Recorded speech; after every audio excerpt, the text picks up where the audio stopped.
Guys, welcome back to my channel. Guys, आज हम बात करने वाले हैं एक थाई हॉरर फिल्म फोबिया के बारे में। ये फिल्म 2008 में रिलीज हुई थी और ये बेसिकली एक एंथोलॉजी है। मतलब इस फिल्म में 4 अलग अलग कहानी है जिसे 4 अलग अलग डायरेक्टर ने डायरेक्ट किया है। दोस्तों, इस फिल्म की फर्स्ट सेगमेंट है लोनलीनेस। ये कहानी है एक यंग लड़की पिन के बारे में जो अपने बॉयफ्रेंड के साथ शहर के एक अपार्टमेंट पे रेंट पर रहती है। लेकिन फिलहाल वो घर में अकेले ही है क्योंकि उसका बॉयफ्रेंड पुअक अपने दोस्तों के साथ घूमने गया है। पिन नहीं जा पाई क्योंकि एक एक्सीडेंट में उसका पैर टूट गया है और डॉक्टर ने उसे 3 महीने के लिए रेस्ट लेने के लिए कहा है। हमें पता चलता है ऑलमोस्ट 3 महीने पहले वो जिस टैक्सी में घर लौट रही थी उसका एक्सीडेंट हो गया था। वो अच्छी खासी इंजर्ड भी हुई थी। ये तो भगवान का शुक्र है कि अभी सिर्फ ये फ्रैक्चर ही रिकवर होना बाकी है। घर में बैठे बैठे बेचारे पिन बहुत बोर हो रही थी। कभी अपनी दोस्त को मैसेज कर रही थी तो कभी पुआक को, लेकिन सभी बहुत बिजी थे। इसी बीच एक रात उसे एक अननोन नंबर से मैसेज मिलता है। पहले तो पिन इग्नोर करती है, लेकिन बाद में सोचती है बात करने में क्या प्रॉब्लम है, तो वो भी रिप्लाई करने लगती है। उसे पता चलता है ये एक लड़का है, शायद बीमार है और पिछले 100 दिनों से अकेले ही रह रहा है, बिल्कुल पिन की तरह ही। उन दोनों में दोस्ती बहुत जल्दी हो जाती है, टाइम पास भी हो जाता है और ये बंदा बात भी बहुत अच्छा कर लेता था। पिन तो उसे वीडियो चैट करने के लिए भी इनवाइट करती है, लेकिन अनफॉर्चुनेटली उस लड़के के पास कंप्यूटर नहीं था। वो कहता है वो जिस जगह पर रहता है वो जगह बहुत ही क्रैम्प्ड है, लेकिन वो पिन को अश्योर करता है कि वो कांटेक्ट कभी नहीं तोड़ेगा क्योंकि वो भी दिन भर लेटे रहते रहते बोर हो जाता है। वैसे तो सब कुछ ठीक ही चल रहा था, लेकिन इस लड़के के बारे में एक बात बहुत अजीब है। वो कभी भी दिन में मैसेज नहीं करता था। इवन पिन उसे 1-2 बार कॉल करने की भी कोशिश की थी, लेकिन उसका फोन आउट ऑफ रीच था। पिन को अजीब तो लगता है, लेकिन वो उससे कुछ नहीं पूछती। एक रात ये लड़का पिन को अपनी फोटो एमएमएस करने के लिए कहता है। पिन वो करती भी है और बदले में उसका एक फोटो भी मांगती है, मगर वो लड़का उसे उसकी ही फोटो वापस भेज देता है, ये कहकर कि इसी फोटो में पिन के साथ वो भी है। पिन को लगता है ये बंदा उसे फोटो देना नहीं चाहता, तो वो सो जाती है। नेक्स्ट इवनिंग वो इस नंबर को इंटरनेट पे सर्च करने के लिए कोशिश कर रही थी और तभी उसे कुछ न्यूज आर्टिकल्स नजर आती है। फर्स्ट थी प्रिंसेस सोफिया की मौत और सेकंड थी एक बहुत ही इंटरेस्टिंग सुसाइड केस। उस आर्टिकल में लिखा था एक लड़के ने गाड़ी के सामने जंप करके सुसाइड किया था और आज उसके मौत को पूरे 100 दिन हो गए। पता ये भी चलता है उसके माँ ने उसके कैस्केट में एक फोन भी रखी थी, जिससे अगर उनका बेटा कभी लोनली फील करे या फिर उनसे बात करना चाहे तो कर सके। ये आर्टिकल बिल्कुल रैंडमली पिन के सामने आ गई थी, मगर पिन को ये सब पढ़ के बहुत डर लगने लगा था। बहुत ही स्टूपिड थॉट है, मगर पता नहीं क्यों उसे ऐसा लग रहा था कि इस केस के साथ इस बंदे का कोई कनेक्शन तो नहीं।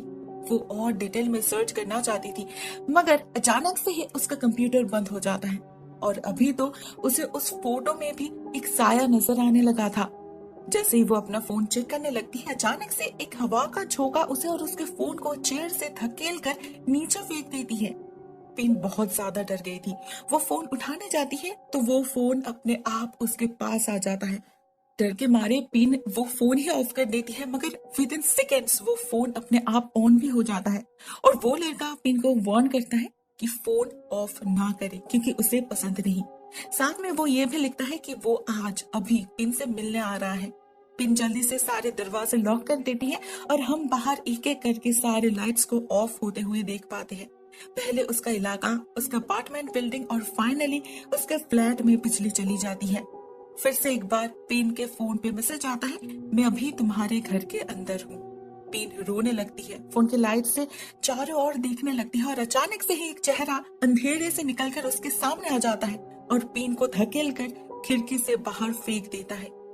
इतने ऊंचाई से गिरने की वजह से साथ ही साथ पिन की मौत हो जाती है और अभी हम उसके फोन पे उस पिक्चर में उसके साथ साथ उस लड़के को भी देख पाते हैं बिल्कुल क्लियरली। दोस्तों, अकॉर्डिंग टू थाई ट्रेडिशन किसी के भी मौत के बाद 100 डेज बहुत ज्यादा इम्पोर्टेंट होते हैं क्योंकि इन दिनों में कोई भी आत्मा इस दुनिया में भटकती रहती है और इस केस में भी एक्चुअली वही हुआ था। असल में दोस्तों, 100 दिन पहले जिस एक्सीडेंट में पिन के पैर की हड्डी टूटी थी उसी एक्सीडेंट में उस लड़के की भी मौत हुई थी। उस दिन उस लड़के का ब्रेकअप हुआ था, तो उसने उस टैक्सी के सामने जंप करके सुसाइड की और मरने से पहले उसने पिन को भी तो देखा था। उसके कैस्केट में उसके माँ ने जो फोन रखी थी उसका इस्तेमाल करके उसने पिन को कांटेक्ट किया और उसे अपने साथ अपने दुनिया में ले गया, जिससे उसे और लोनलीनेस फील ना हो पाए। ये कहानी यहाँ पर ही एंड होती है और नेक्स्ट सेगमेंट है टेट फॉर टैट। इस सेगमेंट के बिल्कुल स्टार्टिंग में ही हम कुछ स्टूडेंट्स को एक साथ एक लड़के पर हमला करते हुए देखते हैं। इस लड़के का नाम है निजिट और वो बेचारा एक गरीब लेकिन स्टूडियस लड़का है और शायद इसीलिए ये ग्रुप उसे कुछ ज्यादा ही बुली करते थे। एक दिन जब वो अपने बाबा से मिलने जा रहा था हॉस्पिटल में, ये लोग उसका पीछा करते हैं और उसे गाड़ी में उठा के बहुत पिटाई करते हैं। उसकी साइकिल भी तोड़ देते हैं और उसे चलती हुई गाड़ी से फेंक भी देते हैं। इतना कुछ करने के बाद भी वो लोग रुकते नहीं। नेक्स्ट डे उन्हें पता चलता है उन्हें स्कूल से एक्सपेल कर दिया गया है क्योंकि उनके पास से गांजा मिला है। दोष उनका है, वो लोग हर रोज नशा करते थे क्लास बंक करके भी, मगर इसके लिए भी वो लोग निजिट को ही हॉस्टेज बनाते हैं। उसने ये जरूर प्रिंसिपल को बताया होगा। निजिट उन्हें बार बार कहता है उसने कुछ नहीं किया, वो सिर्फ अपनी नोटबुक्स ढूंढ रहा था जो इन लोगों ने छुपा कर रखा था। उसे कैसे पता होगा उनके बैग्स में गांजा है, और उसे ये भी कैसे पता होगा कि ठीक उसी समय उसके पीछे प्रिंसिपल खड़े थे। मगर ये लोग उस पर चोरी का इल्जाम लगाते हुए उसे बहुत मारते हैं, उसकी हड्डी पसली एक कर देते हैं। नेक्स्ट डे हम इसी ग्रुप को एक अबांडन फैक्ट्री में देखते हैं। वो लोग गांजा ले रहे थे। इसी ग्रुप में एक लड़की है पिंक नाम से, जो अपने दोस्तों को समझाने की कोशिश करती है कि वो लोग निजिट के साथ ठीक नहीं कर रहे, अगर उसे कुछ हो गया तो उन्हें भी भुगतना पड़ेगा। मतलब इन 6 लोगों में सिर्फ वो ही थी जिसे अपनी गलती का एहसास हो रहा था और बाकी के लोग तो उसे चुप करवाने में ही बिजी थे। लेकिन तभी उनके सामने आ जाता है निजिट हाथ में एक किताब लिए। ये लोग फिर से उसे मारने लगते हैं और वो किताब उसके हाथ से गिर जाती है। लेकिन ये लोग उसे इतना मार रहे थे, उसके माथे और आंखों से खून बह रहा था, लेकिन फिर भी न जाने क्यों वो हंस रहा था, हंसता ही जा रहा था। और वो ये भी कहता है कि इन लोगों को जानवरों से भी बदतर मौत मिलेगी। इसी बीच वो जो किताब उसके हाथ से गिर गई थी उसे एक लड़की उठा लेती है और वो जैसे ही उस किताब को खोलकर देखती है उसे कुछ ऐसा दिखता है जिससे वो बहुत ज्यादा डर जाती है और हड़बड़ी में जा गिरती है पीछे रखे रॉड्स के ऊपर। एक रॉड डायरेक्टली उसके गले में घुस जाती है और वहीं पर उसकी मौत हो जाती है। इसे देखकर उसका बॉयफ्रेंड निजिट को धक्का दे देता है और वो एक शेल्फ से जाकर टकराता है जिसके ऊपर वो किताब थी। जैसे वो किताब उसके सामने गिरकर खुल जाती है, वो पीछे के खिड़की से गिर जाता है और उसकी भी मौत हो जाती है। इस सब से बाकी 5 लोग बहुत ज्यादा डर गए थे और वो लोग गाड़ी लेकर भागने लगते हैं। वो लोग पिंक के घर में जाकर पहुंचते हैं और तब जाके एक लड़का रिवील करता है कि उसने निजिट को ब्लैक मैजिक परफॉर्म करते हुए देखा था स्कूल के बेसमेंट में। वो अपना हाथ काटकर एक कागज पर खून लगा रहा था और कह रहा था जिसे भी देखो मार डालो। तब तो उसे कुछ खास नहीं लगा, लेकिन अभी उसे और बाकी सभी को यही लग रहा था कि जरूर वो कागज ही कर्स्ड है, जरूर उस किताब के अंदर वो कागज था। वो लोग जब यही सब डिस्कस कर रहे थे, हम उन्हीं में से एक लड़के को देखते हैं जो अपने ऊपर लगे हुए खून को क्लीन कर रहा था, और वो भी कागज से। पता नहीं कहां से उसे एक किताब मिली। उसे एक पेज मिलता है जिस पर लिखा हुआ था आई सी यू नाउ। जैसे वो अपने दोस्तों को ये पन्ना दिखाने जाता है, उसके माथे पर एक फैन आके गिरता है जिससे उसका माथा टुकड़ों में बिखर जाता है और उसी फैन का एक ब्लेड जाके और एक लड़के का चेहरा आधे हिस्से में काट देता है।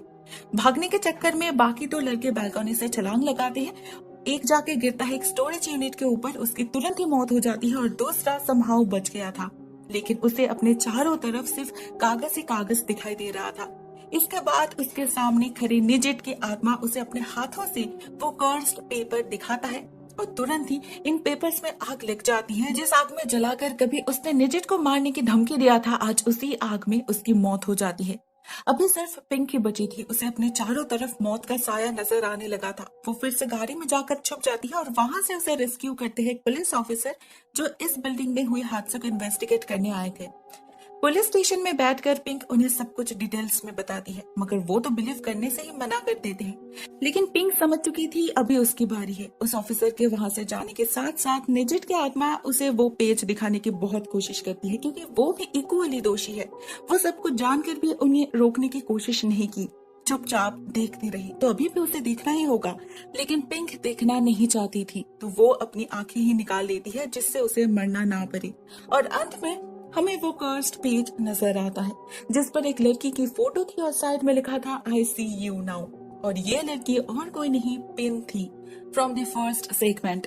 उसकी मौत आंखें खोलकर हुई थी और इस शाप के लिए निजिट को ऐसी ही एक फोटो चाहिए थी, लेकिन उसने अपनी मौत प्लान नहीं किया था। वो तो गलती से ये पेज उसके सामने आ गया था और उसे भी मरना पड़ा, क्योंकि जो भी इसे देखेगा उसे ही मरना होगा। जैसी करनी वैसी भरनी। वैसे तो इस फोटो को हमने भी देखा है, तो ओके, अभी चलते हैं थर्ड सेगमेंट की तरफ। इस स्टोरी का नाम है the man in the middle.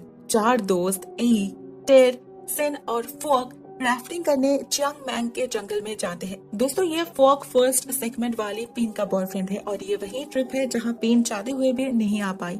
शायद आती तो जिंदा बच पाती, मगर क्या यहाँ पर ये लोग सेफ है? चलिए जानते हैं। रात में वो लोग अपने अपने एक्सपीरियंस और स्टोरीज शेयर करते हैं एक दूसरे से। टर्ड को कहाँ से पता चला है कि ऐसे जंगल में रात बिताते वक्त जो लोग एज में सोते हैं उन्हें एक भूतनी खा जाती है। ऑब्वियसली ये सब बकवास था, लेकिन मजाक मजाक में ए कह देता है कि अगर उसकी मौत हो गई तो जो मिडिल में सोएगा वो उसे ही मार डालेगा। ये सब तो अपने दोस्तों को डराने के लिए कह रहा था और सीन सच में डर भी गया था। मगर नेक्स्ट डे कुछ ऐसा होता है जिससे उन सभी को पता चल जाता है डर का असली मतलब क्या है। नेक्स्ट डे सुबह होते ही वो लोग राफ्टिंग पर निकल पड़ते हैं। मौसम बहुत अच्छा था तो पुआक इतना एक्साइटेड हो गया था कि वो बोट के सामने ही खड़ा हो जाता है। उनके सामने नदी फुल फोर्स में बह रही थी, full on roller coaster ride. वो चारों बहुत एक्साइटेड थे इसी एडवेंचर के लिए ही तो वो लोग यहाँ पर आए हैं। मगर कुछ आगे जाते ही उनका बोट पलट जाता है और वो चारों के चारों पानी में गिर जाते हैं। इनमें से टर्ड को स्विमिंग नहीं आती थी तो वो डूबने लगता है। बाकी तीनों दोस्त तो बाहर आ चुके थे मगर उसका लाइफ जैकेट भी उतर चुका था। तो फाइनली ए अंदर जाता है अपने दोस्त को बचाने। वो कर लेता है। टर्ड सेफली अपने दोस्तों के पास पहुंच जाता है, लेकिन ए गायब हो जाता है। बाकी तीनों दोस्त उसे बहुत ढूंढते हैं मगर उसका कोई अता पता नहीं था। रात भी हो चुकी थी तो वो लोग डिसाइड करते हैं कल सुबह होते ही वो लोग यहाँ से निकलेंगे और रेंजर्स को इन्फॉर्म करेंगे, लेकिन क्या तब तक वो सरवाइव कर पाएगा? उधर सोते समय कोई भी बीच में सोने के लिए राजी नहीं हो रहे थे, क्योंकि मन ही मन वो लोग जानते थे ए जिंदा नहीं है तो अभी जरूर वो बीच में सोने वाले पर ही हमला करेगा। तो फाइनली वो लोग ट्रायंगल शेप में सो जाते हैं जिससे सभी लोग सेफ रहे। लेकिन रात में उन्हें सच में किसी की फुटस्टेप सुनाई देती है जो उनके टेंट की तरफ ही आ रहा था। धीरे धीरे वो टेंट का जिप खोलता है और वो लोग देखते हैं अरे ये तो ए है। वो अब तो बहुत खुश हो जाता है, मगर शिन और टर्ड ये बिलीव ही नहीं कर पा रहे थे कि ए जिंदा है, स्पेशली टर्ड। वो तो ए के पास सोने से भी डर रहा था। रात में शिन भी उसे लेकर एक बहुत ही भयानक सपना देखता है तो वो तीनों दोस्त टेंट से बाहर आ जाते हैं और उसके पीछे पीछे ए भी। उसे टॉयलेट जाना था तो टर्ड भी उसके साथ जाता है और नदी के पास जाते ही उसे ए की लाश दिखती है। वो भागकर अपने दोस्तों के पास आता है और उन्हें इन्फॉर्म करता है और वो तीनों फिर से टेंट के अंदर ही छुप जाते हैं। लेकिन ए की आत्मा वहां पर भी उनका पीछा करती है तो वो लोग टेंट से निकलकर जंगल के अंदर भागने लगते हैं। बहुत देर लुका छुपी खेलने के बाद वो लोग डिसाइड करते हैं उन्हें ए को समझाना होगा कि वो मर चुका है, वो अभी दूसरे दुनिया से बिलोंग करता है, वो उनका दोस्त नहीं रहा। टार्ड ए को बुलाता है और उसे उसकी लाश दिखाने की कोशिश करता है, मगर ये क्या, ये लाश तो उसकी है ही नहीं, ये लाश तो टार्ड की है। इतना ही नहीं, पुआक और सिन को भी अपनी लाश कुछ ही दूर में दिखाई देती है। मतलब ए के साथ साथ इन तीनों की भी मौत हो चुकी है। उन्हें पता नहीं चला लेकिन ए को पता चल चुका था। वो जब टर्ड के साथ यहाँ पर आया था तभी उसे अपनी लाश के साथ साथ इन तीनों की लाश भी दिख गई थी। उसने अपने मौत को एक्सेप्ट कर लिया था, इसीलिए उसका रूप बदल गया। वो उनका पीछा इसीलिए कर रहा था ताकि वो उन्हें असलियत के बारे में इन्फॉर्म कर सके, मगर ये लोग तो उसे देखकर ही भाग रहे थे। एट लास्ट ये तीनों भी अपनी मौत एक्सेप्ट कर लेते हैं और ये चारों लोग एक साथ आत्मा बनकर इसी जंगल में रह जाते हैं। So now the final segment, last Friday. तो इस कहानी में हम एक फ्लाइट अटेंडेंट पिम से मिलते हैं जो गोल्डन स्टार एयरलाइंस के लिए काम करती है। कल उसकी छुट्टी थी लेकिन उसके बॉस से उसे ऑर्डर मिलता है कल एक स्पेशल फ्लाइट अटेंड करने के लिए।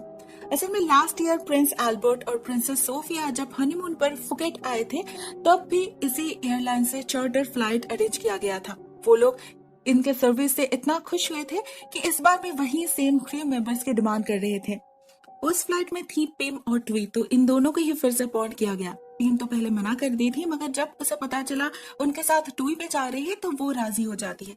वो जब एयरपोर्ट जा पहुंचती है हमें उस प्रिंस और प्रिंसेस के बारे में कुछ रूमर्स पता चलता है। जैसे इस बार वो दोनों एक साथ ट्रेवल नहीं कर रहे बल्कि इस बार वो अकेले ही आ रही है क्योंकि उन लोगों के बीच कुछ ठीक नहीं है। उस प्रिंस को कोई और मिल गई है और वो सोफिया के साथ रहना भी नहीं चाहते। इतना ही नहीं, लोग तो कहते हैं वो सोफिया को फिजिकली अब्यूज भी करते हैं। फ्लाइट बोर्ड करते वक्त पिम को पता चलता है कि आज ट्वी नहीं जा पाएगी क्योंकि उसके भाई टर्ड की कल रात राफ्टिंग करते वक्त मौत हो चुकी है। तो अभी पिम को ना चाहते हुए भी अकेले ही ट्रैवल करना पड़ेगा। प्लेन टेक ऑफ करती है और हम देखते हैं ये प्रिंसेस सोफिया बिल्कुल भी अच्छी मूड में नहीं है। पिम उनसे बात करने की कोशिश बहुत करती है मगर वो तो उसकी तरफ देखती भी नहीं। लेकिन हम पिम के अंगूठी पर वही रिंग देख पाते हैं जो इस प्रिंसेस ने पहन रखी थी। ये एक बहुत ही कीमती रिंग है जो वो जैसे एक मामूली सी फ्लाइट अटेंडेंट के पास नहीं होनी चाहिए थी। दूसरी तरफ पता नहीं इस प्रिंसेस को क्या प्रॉब्लम थी, वो पिम के हाथ पर इंटेंशनली गर्म कॉफी गिरा देती है और उसके रिंग को देखकर क्या अनाप शनाप बोलने लगती है। कहती है उनके शहर में अगर कोई औरत किसी के हस्बैंड के साथ अफेयर करती है तो उसे पुलिस अरेस्ट करती है, उसके बाद उसे नंगा करके गांव वालों के सामने घुमाया जाता है, बेइज्जत की जाती है और फाइनली पत्थर मार मार के उसका खून किया जाता है। लेकिन उससे पहले मोस्ट इम्पोर्टेंटली उसे उस आदमी के पत्नी से हाथ जोड़कर माफी मांगना पड़ता है।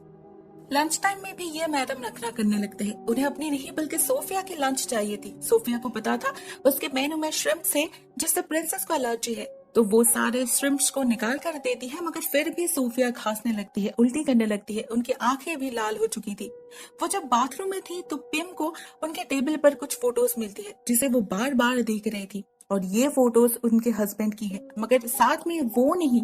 इन फोटोज में एल्बर्ट के साथ है पिम, जिसके साथ उनकी मुलाकात लास्ट ईयर हनीमून जाते वक्त इसी फ्लाइट में हुई थी और तब से इन दोनों का अफेयर चल रहा था। मतलब पिम ही वो औरत है जिसके लिए सोफिया को भुगतना पड़ रहा है और ये वो भी जानती है। एयरपोर्ट में पहुंचने के साथ साथ सोफिया को हॉस्पिटलाइज की जाती है, मगर जाते वक्त भी वो सिर्फ पिम को ही घूर रही थी। नेक्स्ट डे जब पिम काम पर ज्वाइन करती है उसे पता चलता है प्रिंसेस सोफिया की मौत हो चुकी है, लेकिन मौत का कारण अभी तक अनजाना है। हॉस्पिटल से उन्हें डिस्चार्ज कर दिया गया था। वो होटल में पहुंचते वक्त भी बिल्कुल ठीक ही थी। उसके बाद क्या हुआ किसी को कुछ नहीं पता। उनके बॉडी को 15 आवर्स के अंदर अंदर वापस भेजना होगा। उसके बाद पिम के ऊपर इन्वेस्टिगेशन शुरू होगा, क्योंकि इसी प्लेन में उनकी तबीयत खराब हुई थी और यहाँ पर सिर्फ पिम ही थी। लेकिन फिलहाल उसे इस बार भी सोफिया के साथ जाना पड़ेगा। लाइफ में पहली बार पिम एक डेड बॉडी के साथ ट्रैवल कर रही थी, तो डिस्कम्फर्ट तो थी ही। ऊपर से आज का वेदर भी बहुत खराब है, प्लेन बहुत ज्यादा हिल रहा था और एक बार तो सोफिया की लाश भी सीट से निकल आई थी। पिम किसी तरह से फिर से उन्हें सफेद कपड़े से ढककर सीट के साथ बांध देती है, लेकिन उसे बार बार ऐसा लग रहा था कि ये लाश हिल रही है। वो कैप्टन को भी कॉल करती है, मगर कोई उसके बातों को बिलीव नहीं करता। लेकिन देखते ही देखते वो लाश गायब हो जाती है। वो सफेद कपड़ा एक कोने में पड़ा था और बाथरूम से किसी की उल्टी करने की, रोने की, चिल्लाने की आवाज आ रही थी। पिम चेक करने जाती है तो सोफिया की आत्मा उस पर हमला कर देती है। दरवाजा भी लॉक्ड हो चुका था। किसी तरह से दरवाजा खोलकर पिम बाहर निकलती है और एक विंडो तोड़कर इमरजेंसी लैंडिंग करवाने की कोशिश करती है, क्योंकि उसे पता चल चुका था कि सोफिया की आत्मा उसे नहीं छोड़ेगी। लेकिन उसी वक्त केबिन से बाहर निकल आते हैं कैप्टन और पिम को सीट पे बिठाकर उसके हाथ बांध देते हैं, वो भी सोफिया के लाश के बिल्कुल सामने। उनके सामने तो सब कुछ ठीक ही था, लेकिन जैसे ही वो अंदर जाते हैं लाश के ऊपर से कपड़ा धीरे धीरे हटने लगता है और हमें सोफिया की भयानक रूप दिखाई देती है, जो पिम पर हमला कर देती है। एयरपोर्ट पहुंचने पर जब दरवाजा खुलता है तो दो लोग अंदर आते हैं प्रिंसेस की लाश को ले जाने के लिए, मगर उन्हें वहां उस लाश के सामने पिम की लाश भी दिखती है, जो कुछ इस तरह से थी। उसे देखकर लग रहा था कि वो सोफिया से हाथ जोड़कर क्षमा मांग रही है। फर्क सिर्फ इतना ही था कि उसकी गर्दन टूटी हुई थी। दोस्तों ये कहानी यहाँ पर ही एंड हो जाती है। इस कहानी के साथ फर्स्ट एंड थर्ड स्टोरी के कनेक्शन है।